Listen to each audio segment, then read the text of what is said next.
ನಮಸ್ಕಾರ, ನೀವು ನೋಡುತ್ತಿರುವುದು ರಾಯಚೂರು ನ್ಯೂಸ್ 007ಗೆ ಸ್ವಾಗತ. ಕೊನೆ ಭಾಗಕ್ಕೆ ನೀರು ಹರಿಸುವಂತೆ ಆಗಸ್ಟ್ 25ಕ್ಕೆ ರಸ್ತಾ ರೋಕ. ಜೆ ಶರಣಪ್ಪಗೌಡ, ಗಂಗಾಧರ್ ನಾಯಕ್.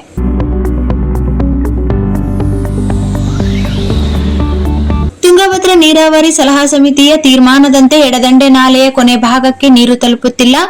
2 ದಿನಗಳಲ್ಲಿ ಕೊನೆ ಭಾಗಕ್ಕೆ ಸಮರ್ಪಕ ಹರಿಸದಿದ್ದರೆ ಆಗಸ್ಟ್ 25ರಂದು ಸಿರವಾರದಲ್ಲಿ ಪಕ್ಷಾತೀತವಾಗಿ ರಸ್ತಾ ರೋಕ ಮಾಡಲಾಗುವುದು.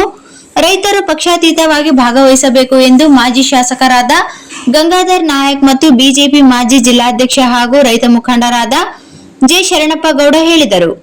ಪಟ್ಟಣದ ಪ್ರವಾಸಿ ಮಂದಿರದಲ್ಲಿ ಸುದ್ದಿಗೋಷ್ಠಿಯಲ್ಲಿ ಮಾತನಾಡಿದ ಅವರು, ಜನಪ್ರತಿನಿಧಿಗಳ ನಿರ್ಲಕ್ಷ್ಯದಿಂದ ಜಿಲ್ಲೆಯ ರೈತರಿಗೆ ನೀರಾವರಿಯಿಂದ ವಂಚಿತರಾಗುತ್ತಿದ್ದೇವೆ.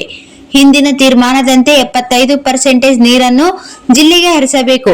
ಆದರೆ 75% ನೀರು ಕೊಪ್ಪಳ ಜಿಲ್ಲೆಯವರು ಬಳಕೆ ಮಾಡುತ್ತಿದ್ದಾರೆ.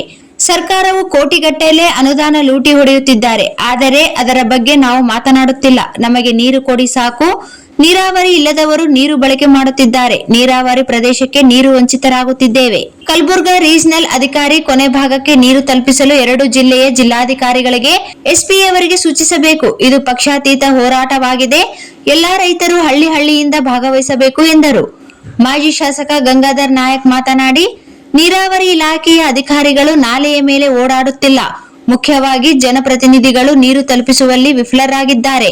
ಜಿಲ್ಲೆಯ ಎಲ್ಲಾ ಶಾಸಕರು, ಸಂಸದರು ಅಧಿವೇಶನದಲ್ಲಿ ಮಾತನಾಡುತ್ತಿಲ್ಲ. ಈ ವಿಷಯದ ಕುರಿತು ಮಾತನಾಡಬೇಕು. ಅಂದಾಗ ನೀರು ಬರುತ್ತದೆ. ಪ್ರತಿ ವರ್ಷ ನೀರಿಗಾಗಿ ಹೋರಾಟ ಮಾಡಿ ನೀರು ಪಡೆಯುವಂತಾಗಿದೆ. ನಮ್ಮ ಭಾಗಕ್ಕೆ ಹಂಚಿಕೆಯಾಗುವ ನೀರು ನೀಡಬೇಕು ಎಂದರು. ರೈತ ಸಂಘದ ಗೌರವ ಅಧ್ಯಕ್ಷ ಚಾಮರಾಜ್ ಮಾಲಿಪಾಟಲ್ ಮಾತನಾಡಿ, ರಾಜ್ಯದಲ್ಲಿ 178 ತಾಲೂಕು ಬರಗಾಲ ಇವೆ. ರಾಯಚೂರು ಜಿಲ್ಲೆ ಎಲ್ಲಾ ತಾಲೂಕು ಬರ ಪೀಡಿತರಾಗಿದ್ದು ಯಾವುದೇ ಕ್ರಮ ಕೈಗೊಳ್ಳುವಲ್ಲಿ ಸರ್ಕಾರ ವಿಫಲವಾಗಿದೆ.